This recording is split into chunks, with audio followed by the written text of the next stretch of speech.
Head over to thebestsongever.com and purchase our new hit, Together Again. It is a cover of Smokey Mike and the God King. That's Jeremy Boring and Michael Knowles. And with your help, we will smash our way onto the Billboard charts. Let's go to a very difficult subject, abortion. All right. So have on your website here, this is Marianne2024.com, 100% pro-choice. Do you want to just break down for us what your view is on abortion, what it should be, access, I et cetera? think abortion is a moral issue, but I think it is a moral issue that is between a woman and her conscience, the God of her understanding. I believe it is an issue of private morality and not public morality. Traditionally in this country, the divide between right and left, people on the right concern themselves more with issues of private morality, people on the left, issues of public morality. Like that's why you find people on the right talking about abortion, talking about homosexuality, people on the left talking about economic justice is a moral issue. Invading a country that didn't do anything to you is a moral issue. It's kind of inverted now, though. Well, the Democrats are pro, funding for Ukraine, and but see, the Republicans I think are that's anti-intervention. But see, even that's can we just get more real and more deep about it rather than seeing it? They're doing it with Israel and Palestine too. People are trying to make everything black and white now. Well, you said the right tends to do this, the left tends to do that, and I would say a lot of that's specific issues. I didn't mean. But are we going to stay with abortion? Yeah, for sure. Okay. I just feel I trust the moral decision making of the American woman, and I don't think a government has any right to tell a woman what to do with her body. Do you think there should be any limits on the amount of, how many weeks before? Yeah, and the states came up with those limits. And that's why I think what we had with Roe v. Wade was reasonable. So in your view, do you think it should be a federally legislated or codified issue pertaining to abortion that should affect all states? Like Roe v. Wade, for instance, was overturned. As president, would you advocate for or sign a bill that would federally codify Roe v. Wade? Yes. Do you think that there should be limits? How do you phrase this properly? Should there be a time limit, like after 16 weeks or 21 weeks? Well, there always was. There was. But do you think there should be now? Is there yes, a certain amount of... Yes, except when the health issues of health are involved. So let's say there's no issue of health. A woman is pregnant. Would it be what's your view? 16 weeks, 20 when weeks? People start talking about this late term abortion thing, you've got do I think a woman who's 8 months pregnant just decides, I don't want to do this? Should she be able to have an abortion? No, but that doesn't happen. So then would you have an issue with it being made illegal? Well, it was during when Roe v. Wade was legal. That was not possible. The states had their limits. If a Republican Congress said, okay, it never happens, we're going to ban all abortions after 6 months. No, because you've got to keep it with medical. I mean, you see what's happening with Kate Cox in Texas now. I don't think a government should get between a woman and medical decisions. This is the first I've heard of Kate Cox. Tell me about it. I think Tim's looking it up right now. Yeah, Texas Tribune. Kate Cox's case reveals how far Texas intends to go to enforce... There's judges saying what that woman has to do, and she has to leave Texas to get an abortion that was necessary and that was for her health and for her the viability of her being fertile in the future. Yes, but this was, I believe, the Supreme Court ruled the doctor did not demonstrate a medical need. The doctor. That's a bunch of men who are judges in Texas should not be determining what the doctor calls medical need. And what the doctors were claiming was that her future fertility was at stake. Yeah.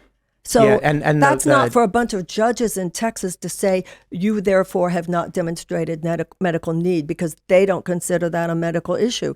And then this is what kills me. Most of my conservative friends say, we don't want government overreach. To me, that's extraordinary government overreach. That was an issue about that woman and her medical care.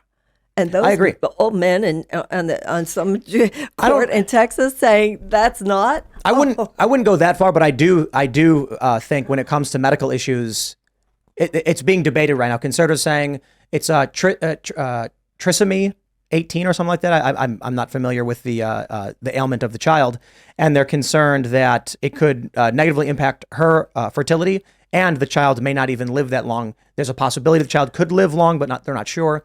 And so that's a very, it is a tough moral position. That's tough for me. That's tough for me. I just don't, to me, it's not even tough. To me, it's government, get your hands out of this. But let's go back, because I'm gonna press you on this. If the Republicans said, if you think elective late-term abortion never happens, then how about we have a ban? Elective abortion after 6 months is hereby made illegal. But that is already under Roe v. Wade. That was already true.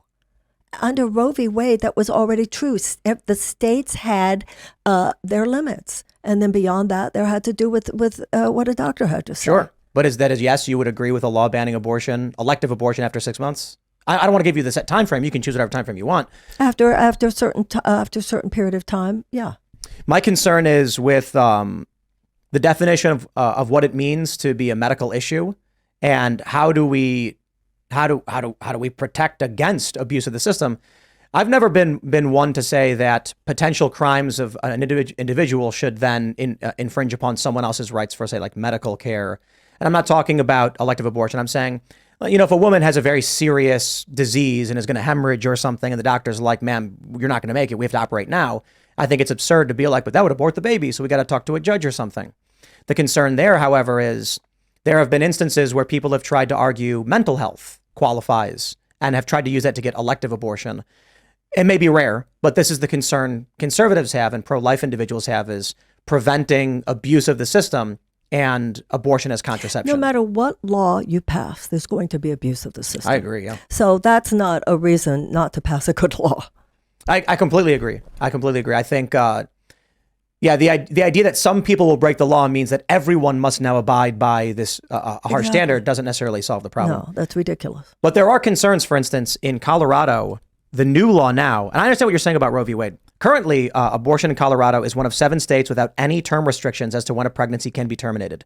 It is colloquially described as restrictionless and limitless abortion, meaning a woman could be without any medical health issue and at 9 months and legally get an abortion. And to the point of birth. So the famous example of this was when I think it was Rep. Tran, I could be getting her name wrong, in Virginia, argued to a judge that a baby could be at the point of birth and the doctor could terminate the life of the baby under Virginia's bill. The bill didn't pass. Governor Northam got in a lot of heat over this. I think I actually have the story. Yeah, this is right here, from 2019. Virginia governor faces backlash over comments supporting late-term abortion bill, where, whether intentionally or not, he actually described post-birth abortion, which is not a real thing, but he basically described just killing the baby. In his statement on radio, he said the baby would be delivered, resuscitated, and then they would decide if they would like to terminate. Oh, come on. He did say that, yes. But that does not. And he said it's not a real thing. Well, no. Post-birth abortion is just killing a baby. Yeah. So, but that's what Northam actually advocated for. Well, it's absurd. So this issue like this comes up in the press, and just like all the other issues, you'll end up with me like, traditional liberal, fairly pro-choice, but like I think there should be safe, legal, rare. And you see a story like this, and I'll say, okay, this man's lost his mind. You got to vote him out of office. Then the media claims he never said it. They claim it's a lie. They say nobody wants this. It never happens. And we're sitting here like, we got the guy on his audio of him basically, he says they're done in cases where there may be severe deformities. I can tell you exactly what would happen. The infant would be delivered. The infant would be kept comfortable. The infant would be resuscitated if that's what the mother and the family desired. And then a discussion would ensue between the physician and the mother. Oh, so they're talking about severely deformed babies? I will give him all of the benefit of the doubt and everything, and we will say the most deformed a baby could be. He's still talking about after it's already born and alive, bring it to another room and then talking with a doctor whether you want to end its life. It's a question of, to what degree do we accept deformities to be terminated after birth, right?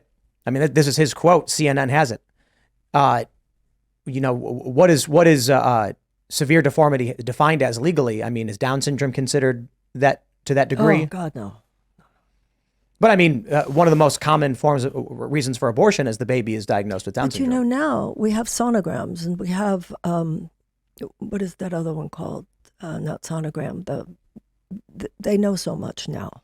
ultrasound. In your opinion, if a woman found out that her healthy, viable pregnancy, the child had Down syndrome, do you think that's reason for an abortion? I would have the child. I would have a Down syndrome child if I found out I had Down syndrome. But should it be legally allowed for a woman to terminate a pregnancy that is otherwise healthy if the child has Down syndrome? To me, the issue of abortion, whatever the woman's decision, has to do with the time, and what that state determines is the time. So that is the reason, and then her reasoning is her reasoning.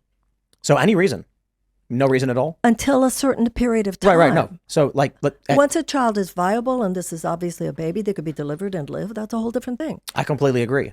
The argument we've run into with progressives is they actually go beyond that. Even a friend of mine argued that a baby is not alive until it's delivered. Therefore, a baby at 9 months could be aborted if the woman wants. Well, I don't agree with that. A lot of the progressives, and it's not a lot, mind you, but a couple. I know. I see. This is where this only bolsters and fortifies this separation. Well, no, I think this is healing. Huh? I think this is healing. That's why I asked. Yeah. Hearing from you, someone who's running for the Democratic Party, saying we don't want these things, is exactly what I hope. It is a moral issue. Of course, it's a moral issue. This is what we need. I support Roe v. Wade, and I think a woman's right to abortion should be codified by law. And I would do everything. The idea of a government telling a woman what she has to do is very difficult for me. When I was when the Roe v. Wade decision came out, I was more on the side of perhaps it's good the states can figure out for themselves and have more nuanced laws. But now I don't know if I'm for Roe v. Wade, but I am certainly for the federal legislation and adjudication of when a baby has constitutional rights. So I believe life begins at conception. However, I'm much more libertarian on the issue, which is why I'm concerned about having to go to a doctor or a panel of judges to determine medical issues. It's tough. I don't have a good answer. But excuse me, I just lost my train of thought. We're hearing everything that we said would happen with Dobbs is already happening. Great suffering among women. Women used to have, when I was growing up, it was simply before Roe v. Wade. And I think I was a little girl at the time, but certainly before it was legal. It was about rich women getting safe abortions and poor women getting unsafe abortions. Thanks for watching this clip from the Timcast IRL podcast. Hang out with us live Monday through Friday at 8 p.m. and become a member over at timcast.com for uncensored, members-only shows exclusive. Thanks for hanging out, and we'll see you all next time.